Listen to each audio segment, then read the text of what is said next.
ರಾಜ್ಯದಲ್ಲಿ ಕ್ಷೀಣಿಸಿದ್ದ ಮುಂಗಾರು ಮಾರುತಗಳು ಮತ್ತೆ ಕರುನಾಡಿನಲ್ಲಿ ಸಕ್ರಿಯಗೊಂಡಿದ್ದು ಕರಾವಳಿ ತೀರ ಹಾಗೂ ಮಲೆನಾಡಿನ ಭಾಗಗಳಲ್ಲಿ ವರುಣನ ಆರ್ಭಟ ತೀವ್ರಗೊಳ್ಳುವ ಸಾಧ್ಯತೆ ಇದೆ. ಭಾರತೀಯ ಹವಾಮಾನ ಇಲಾಖೆಯ ಮುನ್ಸೂಚನೆಯ ಪ್ರಕಾರ ಮುಂಬರುವ ದಿನಗಳಲ್ಲಿ ದಕ್ಷಿಣ ಕನ್ನಡ, ಉಡುಪಿ, ಉತ್ತರ ಕನ್ನಡ ಸೇರಿದಂತೆ ಶಿವಮೊಗ್ಗ, ಚಿಕ್ಕಮಗಳೂರು ಮತ್ತು ಕೊಡಗು ಜಿಲ್ಲೆಗಳ ಹಲವೆಡೆ ಗುಡುಗು ಸಹಿತ ಭಾರೀ ಮಳೆಯಾಗುವ ಮುನ್ಸೂಚನೆ ಇರುವುದರಿಂದ ಈ ಭಾಗಗಳಿಗೆ ಯೆಲ್ಲೋ ಅಲರ್ಟ್ ಎಚ್ಚರಿಕೆ ನೀಡಲಾಗಿದೆ. ಪಶ್ಚಿಮ ಘಟ್ಟಗಳ ತಪ್ಪಲಿನಲ್ಲಿ ಬಿರುಗಾಳಿಯ ವೇಗ ಹೆಚ್ಚಾಗಲಿದ್ದು ಗಂಟೆಗೆ ಸುಮಾರು 30 ರಿಂದ 50 ಕಿಲೋಮೀಟರ್ ವೇಗದಲ್ಲಿ ಸಾಗರ ಮಾರುತಗಳು ಬೀಸಲಿವೆ. ಹೀಗಾಗಿ ಕಡಲ ತೀರದ ನಿವಾಸಿಗಳು ಮತ್ತು ಮಲೆನಾಡಿನ ಅಪಾಯಕಾರಿ ವಲಯಗಳಲ್ಲಿರುವ ಸಾರ್ವಜನಿಕರು ಮುನ್ನೆಚ್ಚರಿಕೆ ವಹಿಸುವಂತೆ ನೈಸರ್ಗಿಕ ವಿಕೋಪ ಉಸ್ತುವಾರಿ ಕೇಂದ್ರವು ಎಚ್ಚರಿಸಿದೆ. ಉತ್ತರ ಒಳನಾಡಿನ ಬೆಳಗಾವಿ, ಬೀದರ್ ಮತ್ತು ಕಲಬುರಗಿ ಜಿಲ್ಲೆಗಳಲ್ಲೂ ಮಳೆಯ ತೀವ್ರತೆ ಸಾಧಾರಣದಿಂದ ಭಾರೀಯಾಗಿರಲಿದೆ.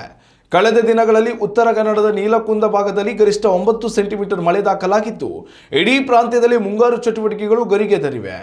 ಇನ್ನೊಂದೆಡೆ ರಾಜಧಾನಿ ಬೆಂಗಳೂರು ನಗರ ಸೇರಿದಂತೆ ದಕ್ಷಿಣ ಒಳನಾಡಿನ ತುಮಕೂರು, ಮಂಡ್ಯ, ಮೈಸೂರು ಮತ್ತು ದಾವಣಗೆರೆ ಜಿಲ್ಲೆಗಳ ಕೆಲವು ಪ್ರದೇಶಗಳಲ್ಲಿ ಮೋಡ ಕವಿದ ವಾತಾವರಣವಿರಲಿದ್ದು ಸಂಜೆ ಅಥವಾ ರಾತ್ರಿಯ ವೇಳೆಗೆ ಬಿರುಗಾಳಿ ಸಹಿತ ಸಾಧಾರಣ ಮಳೆಯಾಗುವ ನಿರೀಕ್ಷೆ ಇದೆ. ಆಗಸ್ಟ್ 26ರ ನಂತರ ಉತ್ತರ ಒಳನಾಡಿನ ಕೆಲವು ಒಣಹವೆ ಬಾಧಿತ ಪ್ರದೇಶಗಳಲ್ಲಿ ಮಳೆಯ ಪ್ರಮಾಣ ತಗ್ಗಲಿದ್ದರೂ ಕೂಡ ಮಲೆನಾಡು ಮತ್ತು ಕರಾವಳಿಯ ಘಟ್ಟ ಪ್ರದೇಶಗಳಲ್ಲಿ ವರುಣನ ಅಬ್ಬರ ಹೀಗೆಯೇ ಮುಂದುವರಲಿದೆ.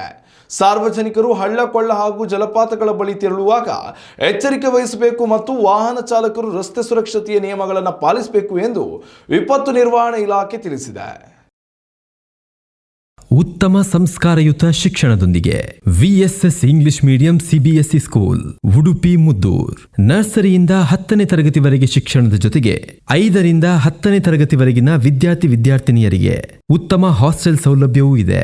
ನಿಮ್ಮ ಮಕ್ಕಳ ಪ್ರವೇಶಾತಿಗಾಗಿ ಈ ಸಂಖ್ಯೆಗೆ ಕರೆ ಮಾಡಿ.